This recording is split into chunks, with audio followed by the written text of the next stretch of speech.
Bonjour à tous et bienvenue pour une nouvelle vidéo Prod. Donc, comme le titre de la vidéo le laissait penser, je suis en train de créer mon propre chapitre Space Marine. Alors c'est une idée qui me trottait depuis longtemps dans la tête, hein, bien avant l'avènement des Primaris, on va dire, des armures, des nouvelles armures, enfin des nouvelles tailles de Space Marine normaux, on va dire, hein, faut bien se faire à l'idée. Ça a mûri longuement, j'ai eu plusieurs idées, toujours basées sur la même, la même idée de base, c'est-à-dire partir sur une espèce de légende amérindienne. Parce que je trouvais que, contrairement à beaucoup de départs de Légion dans l'historique de Games Workshop, tout ce qui était amérindien, c'était pas trop traité. On a les Vikings par exemple avec les Space Wolves, on a le petit côté vampire avec les Blue Angels, on a les Templiers avec les Black Templars et puis les Chevaliers avec les Dark Angels. Enfin bref, tout ça, les Romains avec les ultramarines, mais pas de culture amérindienne, et je trouvais que c'était dommage, et donc du coup je suis parti un peu là-dessus, sur l'idée de faire un chapitre Space Marine basé sur les cultures amérindiennes, donc c'est-à-dire un petit peu de fourrure, de choses un petit peu traditionnelles, on va dire, et des plumes. Alors le truc qui me reste encore à trouver, c'est un peu des armes caractéristiques amérindiennes qui pourraient remplacer, donc là je pense à ça, qui pourraient remplacer un peu les épées ou les glaives, parce que je trouve que ça ne correspond pas trop à l'historique amérindien, mais pour l'instant j'arrive pas à trouver d'armes qui fassent épée, mais qui fasse arme à une main, mais qui puisse rappeler l'épée énergétique, et ça j'arrive pas à en trouver dans la culture amérindienne. On a le casse-crâne iroquois ou des trucs comme ça, mais là on se rapproche plus de la masse et du marteau, et du coup j'arrive pas à trouver d'armes tranchantes qui puissent me faire penser à une épée énergétique, parce que là pour l'instant on est quand même sur le glaive romain classique, puisque tous les Space Marines sont plutôt dérivés des ultramarines, quand ils sont pas quand on n'a pas les kits vraiment spécifiques à une légion, on est vraiment sur des ultramarines. On est obligé d'enlever un peu les franges, les ptéruges, on est obligé d'enlever carrément des signes ultramarines parfois. Et moi je voudrais partir sur quelque chose d'assez fort pour qu'on puisse immédiatement identifier la Légion comme d'origine un peu amérindienne. Donc je suis parti sur l'idée de leur mettre des comment des petits pans de fourrure, mais que ça soit pas aussi important que sur des Space Wolf, et donc que ça soit tout le temps très distinct. C'est-à-dire ils auront tous un pan de fourrure sur l'épaule droite, mais pas des fourrures partout. Par exemple, ils auront pas des grosses capes de fourrure, ils auront pas des gros pagnes de fourrure. Ça sera toujours assez discret pour se distinguer du Space Wolf de base, et qu'on puisse pas les rapprocher à des Space Wolf. J'ai déjà fait le petit historique, d'ailleurs je vous remettrai le lien en description. Pour ceux qui consultent pas mon blog, c'était un article que j'avais sorti il y a déjà quelques temps. Et donc je peux vous remettre le schéma de base que j'avais fait, donc je vais vous le remettre maintenant. Donc en gros c'est un schéma qui serait basé sur des marrons sur la Terre en gros, et donc sur des optiques bleues pour le contraste en fait. En gros je ferai tout ce qui est marquage rouge, mais comme le rouge se rapproche beaucoup du marron dans la nuance, et je suis parti sur des optiques bleues pour tout ce qui sera OSL, donc le plasma bleu, les petites lumières, les optiques donc, et également des petits inserts de plumes sculptées bleues. Alors ça c'est pareil, ça fait partie de mon historique, donc je vous laisserai le lire sur le blog. Si vous voulez que je fasse une vidéo fluff de ma légion, faut me demander en commentaire, mais c'est vrai que j'ai jamais fait de vidéo fluff. Mais bon, ça pourrait être l'occasion de continuer la série là-dessus. Et donc j'ai testé le schéma sur cette figurine-là. En fait, je l'ai testé plusieurs fois parce qu'il fallait que je trouve en gros la façon de le faire le plus rapidement possible. C'est toujours pas fait d'ailleurs, parce que je sais pas si je vais prendre l'aérographe, ou je sais pas si je vais faire de la trempette ou des choses comme ça. Et ça, j'avais testé ça donc en traditionnel à la peinture comme ça là. Mais ce marron que j'étais arrivé à faire, c'était un mélange. Donc déjà, faut toujours retrouver le mélange, ou alors faut s'en faire à l'avance. Et il partait un petit peu sur un marron kaki, et ensuite je faisais les linings, tout ce qui était éclaircissement avec un marron pur. Mais le fait qu'ils partent dans les verts, ça me plaisait pas trop. Donc du coup, j'ai changé et j'ai testé la contraste. Donc là, c'était sur une sous-couche blanche avec un mélange d'agarose dune et de contraste Willwood là, donc des marrons, pour vraiment faire un lavis sur toute la figurine. Et donc les socs sont pas finis, hein, faudra que je teste beaucoup plus que, enfin que je charge beaucoup plus que ça. Et l'idée c'est que le soc va faire partie du schéma. Donc du coup on aura ces teintes terre sur l'armure, ensuite les optiques et puis les plumes bleues pour le petit détail qui va ressortir, et un socle toujours dans des bases de marron mais très verdoyant avec beaucoup de végétation dessus parce que ça fait partie de l'historique de la Légion. Ici sur ce test là ils avaient encore les optiques rouges. C'était la première idée que j'avais eue de faire tout ce qui était optique en rouge comme les marquages, mais je trouve que ça ressort pas assez, et du coup je voulais un rappel de bleu pour les plumes que je remets. Ah oui, pour la petite histoire, aucune de mes figurines n'aura de saut de pureté. Ce sera un chapitre qui n'utilise pas les sauts de pureté, parce que ça fait partie de leur historique. Ils utilisent plutôt, à la place des sauts de pureté, ces grandes plumes bleues qui font un petit peu partie de l'historique. Enfin, j'ai laissé des zones d'ombre dans mon fluff pour laisser place à l'imagination, et puis moi j'ai ma petite idée derrière la tête.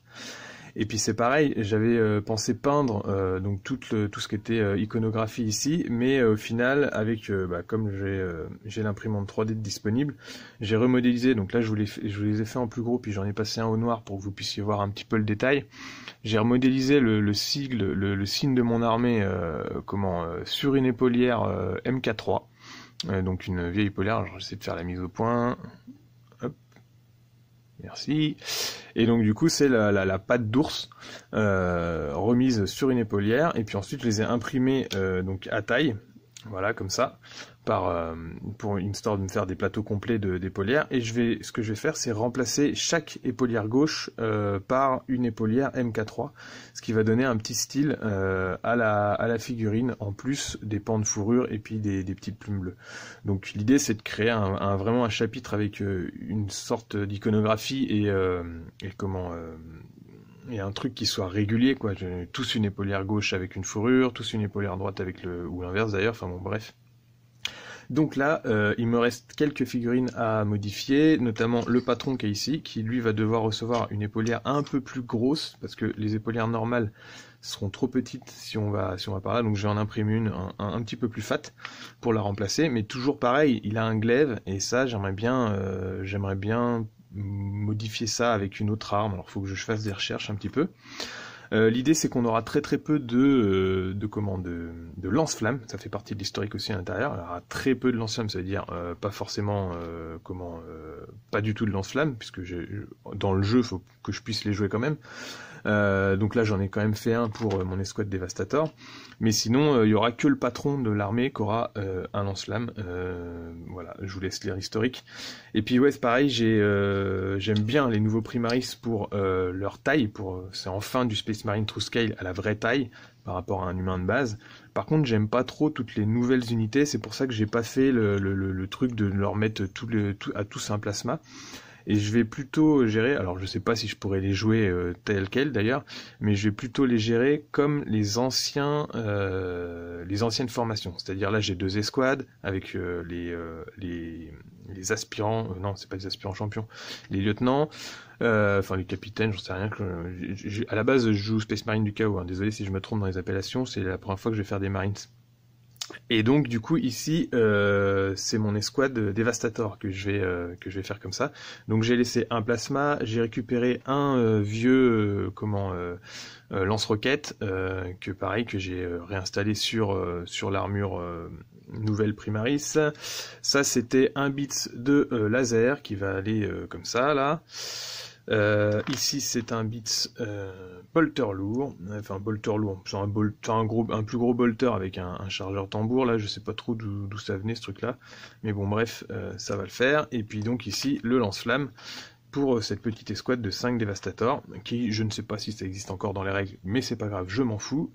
Et ensuite j'ai les escouades en réacteur dorsal là. Je déteste les nouveaux réacteurs dorsaux, du coup j'ai sucré l'espèce de collerette qu'ils ont par-dessus là, qui leur donne, ça fait un peu comme s'ils avaient une soupière sur la tête, donc ça j'ai enlevé, c'est ridicule. Et puis j'ai beaucoup enlevé toutes les ailettes. Au début je pensais ne pas du tout les mettre, j'avais enlevé les réacteurs supplémentaires qu'ils ont en dessous là. J'avais laissé ces 2 ailettes là ici, mais ça me plaisait pas. Du coup j'ai fini par les séparer et les remettre quand même en dessous, en me disant ça fait des déflecteurs, enfin des choses pour les bouger quand même. Est-ce que je trouverai un peu plus les petits réacteurs qu'ils ont là? Je ne sais pas. Mais en tout cas, j'ai simplifié donc le réacteur pour qu'on puisse retrouver plus l'ancien réacteur.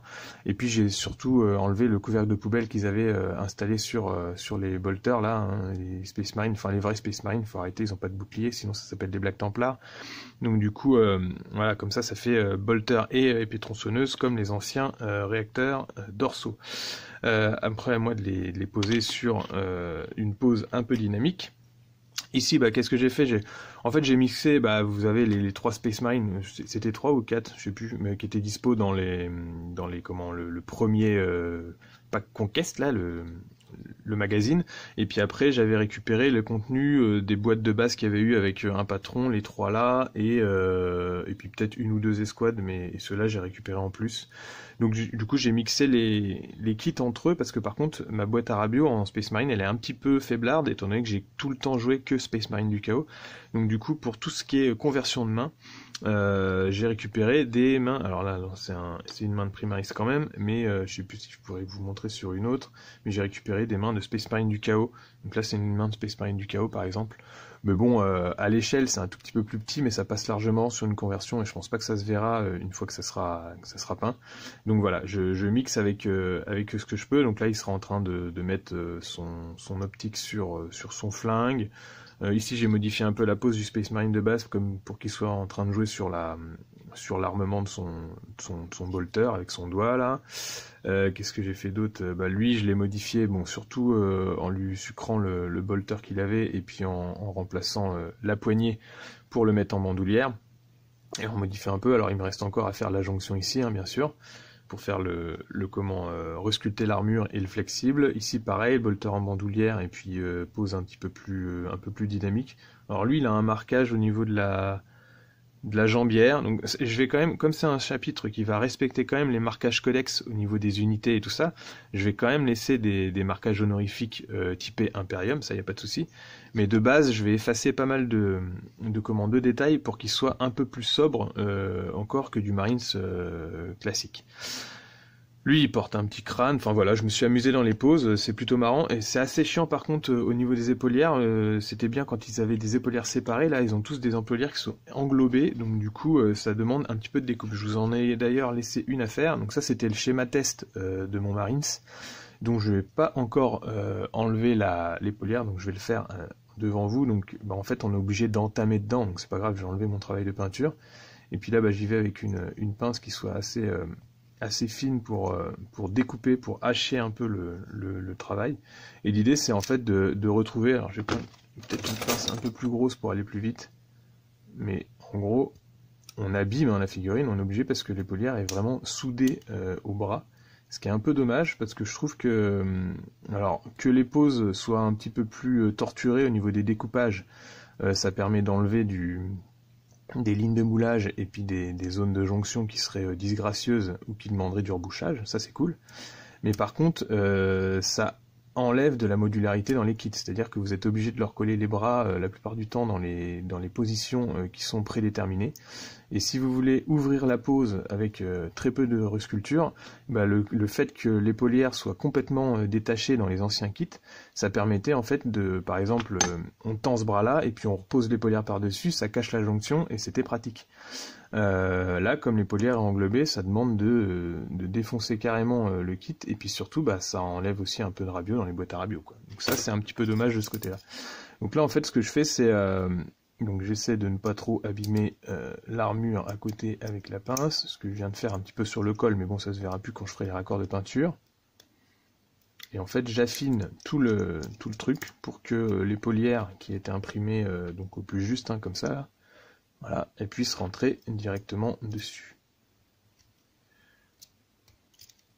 Donc vous y allez avec un bon cutter tranquillement. L'idée c'est de renlever des petits copeaux pour affiner l'épaule. Hop. Ensuite, on va découper cette petite épaulière. Donc c'est imprimé en résine directement. J'ai simplement remodélisé une épaulière MK3 basée sur une épaulière normale, mais j'ai dû la remodéliser parce que forcément les épaulières MK3 ne correspondent pas à des armures Primaris. Donc du coup, petit travail de remodélisation pour pouvoir adapter une épaulière MK3 à une armure Space Marine Primaris. Hop. Voilà, j'enlève les petits soutiens qui sont nécessaires à l'impression. Petit coup de ponçage en dessous pour aplanir.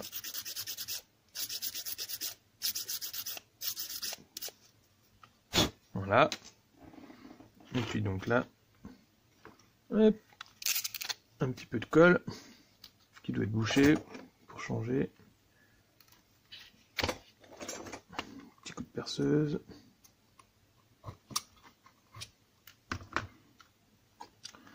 Et on remet une épaulière. Puis après on fera des raccords de peinture.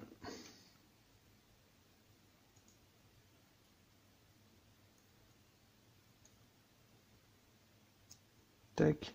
Alors souvent derrière, soit je dois, voilà, comme ça, je dois la faire passer derrière le pactage. Mais voilà, ça passe tranquille. Et l'idée c'est qu'en plus, comme j'aurai mon insigne imprimé en relief, et bah ça va m'autoriser une peinture plus rapide. Et ça va être cool. On a la pâte d'ours qui suffira de peindre en rouge assez rapidement, beaucoup plus rapidement en tout cas que de refaire un freehand à chaque fois. Et puis le côté métallique des bordures de l'épaulière MK3 va apporter un petit style, je pense, à l'armée générale. Donc voilà, je ne sais pas si cette première vidéo sur la création de mon chapitre Space Marine va occasionner une série sur la chaîne et comment je vais la classer d'ailleurs. Est-ce que je vais le mettre dans le tuto peinture, est-ce que je vais le mettre dans le tuto sculpture, j'en sais rien. Mais en tout cas, je pense que je vais continuer un petit peu sur la lancée. Ça sera pas une grosse armée. J'ai un Dreadnought dans ma boîte à radio à faire à côté de ça, et puis ensuite je vais essayer de faire un tank, peut-être une 3e escouade et un gros patron, et ce sera tout. Enfin en tout cas voilà pour cette première vidéo sur la création d'un chapitre Space Marine. N'hésitez pas à me dire en vidéo ce que vous avez pensé de mon historique, donc je vous remets le lien maintenant pour le blog, et puis je vous remettrai de toute façon tous les liens en description. N'hésitez pas à me suivre si c'est pas déjà fait, abonnez-vous et cochez la petite cloche, et à bientôt pour d'autres vidéos.